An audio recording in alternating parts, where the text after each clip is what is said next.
world's best surfers back at Lower Trestles for the 7th stop of the ASP World Tour.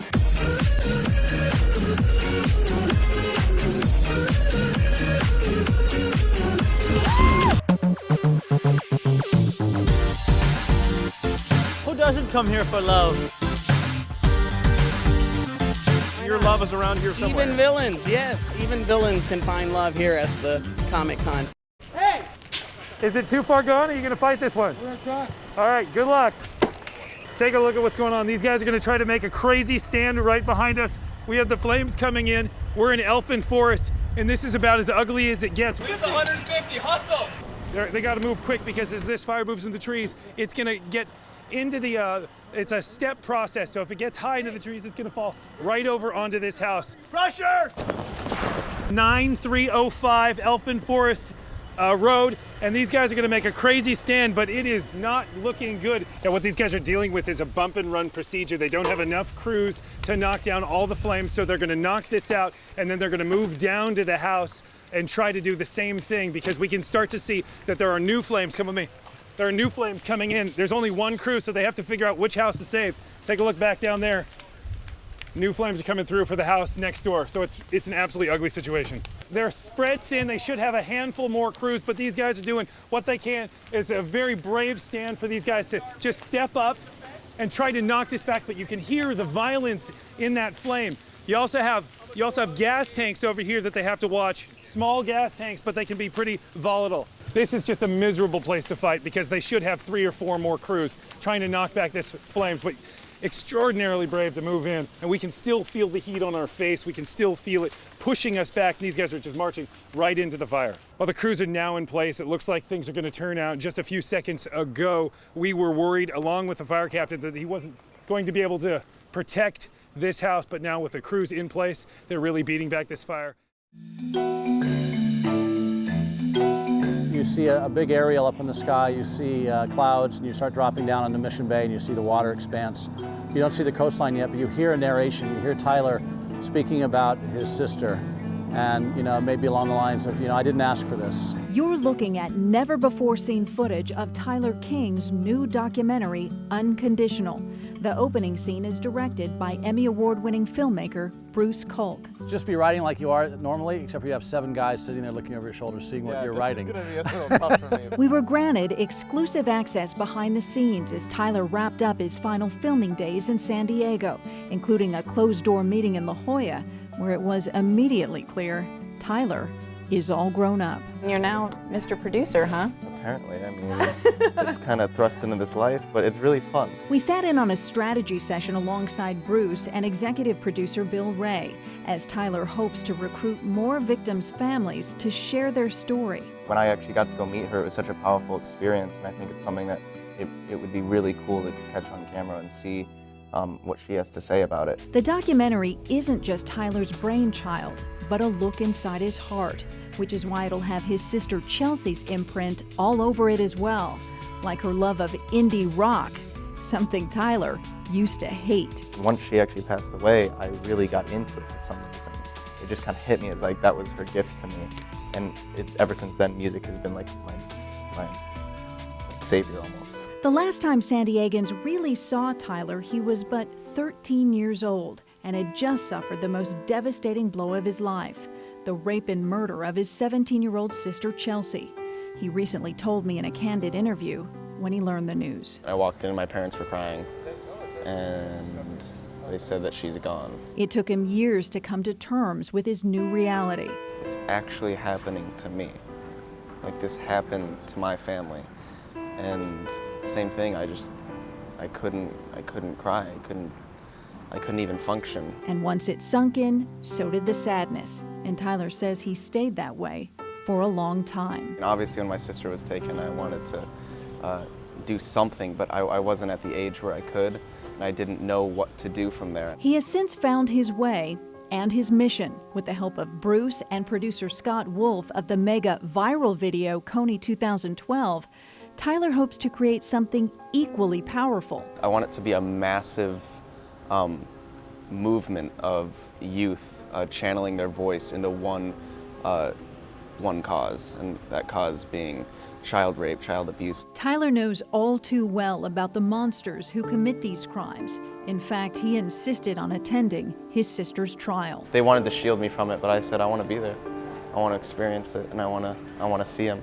I want to see true evil. The kind of evil Tyler plans to feature in his documentary by interviewing sexual predators behind bars. If I could, I'd create an island, I'd put them all there and let them fend for themselves.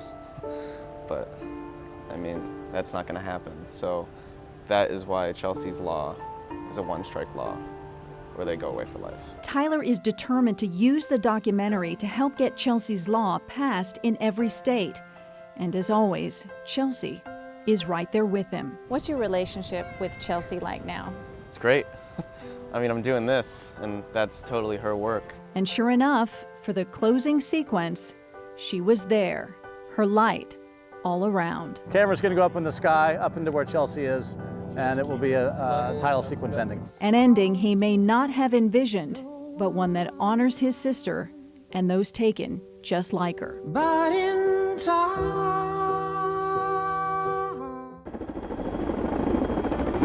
A team of Hilo choppers greet us at Camp Pendleton with a man-made dust storm. From there, it's a short but picturesque 30-minute flight to the Bonhomme Richard.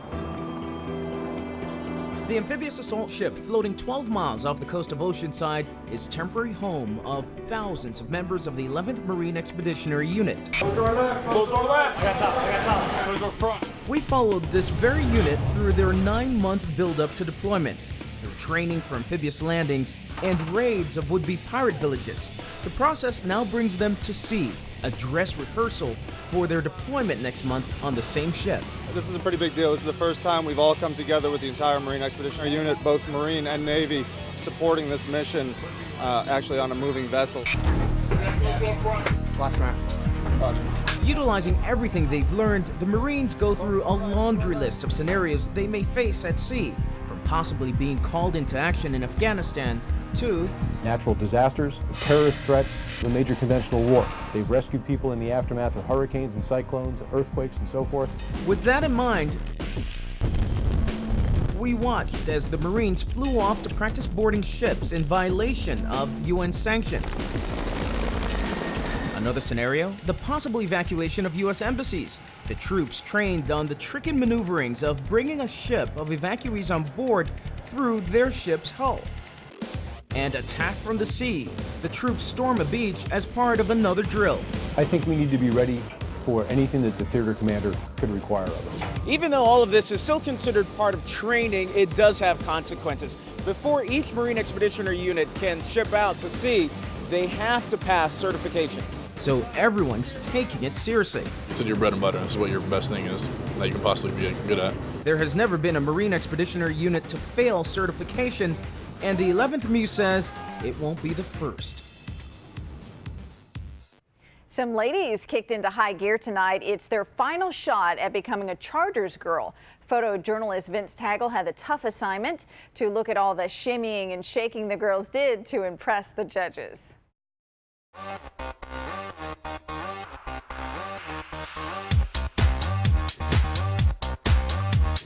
When we first arrived, there's about 400 to 500 girls auditioning. On Sunday, there were 2 cuts, and now we are down to 75 girls, and this is finals, and then it will go to 28. It all comes up to this final week. I've been cheering my whole life, well, gymnastics, and then going into cheerleading, so this is all coming naturally to me. It's actually just being here and trying out. I've been practicing this since last year, and I'm just ready to put it all on the dance floor. Bring the action. Everyone's bringing their A game. You know, they're here to be on the team, and they're here to be a charter girl. You know, everyone's competing for the same spot. They're all beautiful, talented, smart, intelligent women. So, you know, it's extremely intimidating. It's cutthroat kind of competition, but it's exciting and it's motivating to watch all of these girls that are such good dancers.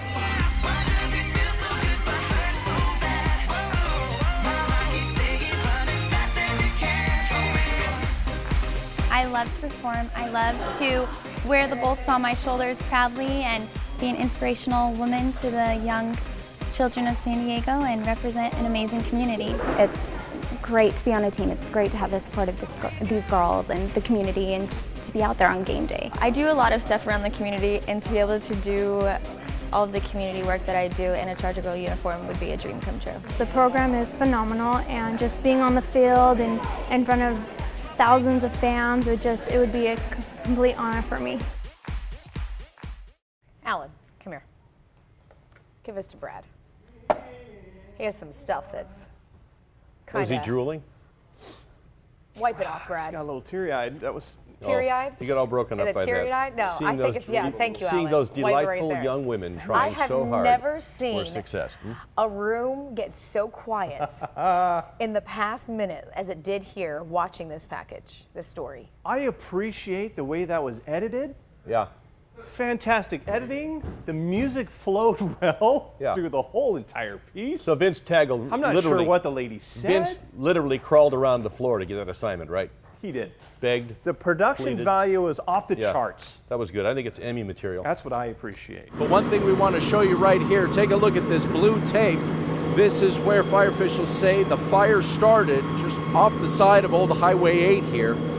Well, Kathleen, you can see there's still a very large police presence and fire presence behind me. I want to give you a live look at the body of water that we're talking about. This flooding is just outside the entrance to the Marine Corps Recruiting Depot, and what we know so far, police are still very busy at this hour, so they haven't been able to give us much of an update. But what they were able to tell me is that underneath this body of water, there are two vehicles, a cab and a van. You can see that divers and firefighters are staged right beside the body of water. We're assuming that divers are going to be going back into this water sometime soon. But what we already know is that divers, police divers, did go into this water a little while ago, and they were able to get one person out of the van. There was one person inside that van, and they were able to save that person. There was also a person inside the cab, and that person also did get out of that cab and is safe tonight. We're not sure at this point, though, whether an officer helped him get out or whether he was able to escape on his own. Again, right now,